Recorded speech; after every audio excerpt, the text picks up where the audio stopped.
নমস্কার বন্ধুরা, আনন্দবাজার অনলাইন পত্রিকায় একটি খবর প্রকাশিত হয়েছে। এটি 26,000 যে সমস্ত শিক্ষক শিক্ষিকা বা শিক্ষাকর্মীদের চাকরি হারিয়েছেন তাদের জন্য আপাতত একটি সুখবর।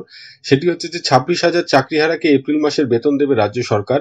শ্রম আইনে সিদ্ধান্ত শিক্ষা দপ্তরের। কলকাতা হাইকোর্টের নির্দেশে যে 25,753 জন চাকরি হারিয়েছেন তাদের এপ্রিল মাসের বেতন দেওয়া হবে। শিক্ষা দপ্তর সূত্রে খবর, শ্রম আইন অনুসারে এই সিদ্ধান্ত নেওয়া হয়েছে। কলকাতা হাইকোর্টের নির্দেশে যে 25,753 জন শিক্ষক এবং অশিক্ষক কর্মী না বলে শিক্ষাকর্মী বললে ভালো হতো, শিক্ষাকর্মী চাকরি হারিয়েছেন তাদের এপ্রিল মাসের বেতন দেওয়া হবে। শিক্ষা দপ্তর সূত্রে খবর, শ্রম আইন অনুসারে এই সিদ্ধান্ত নেওয়া হয়েছে। শুধু তাই নয়, যতদিন সুপ্রিম কোর্টে এই মামলা চলবে ততদিন কারো বেতন বন্ধ করা হবে না। এটা অত্যন্ত তাৎপর্যপূর্ণ, গুরুত্বপূর্ণ একটি সুখবর, ভীষণ দরকারি।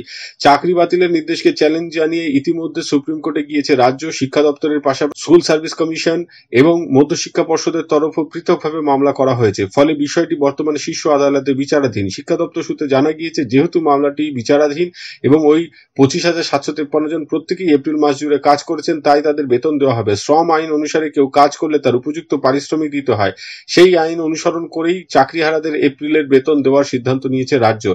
যদিও এই সরকারি অর্ডার এখনো হাতে আসেনি, একটি অত্যন্ত গুরুত্বপূর্ণ খবর।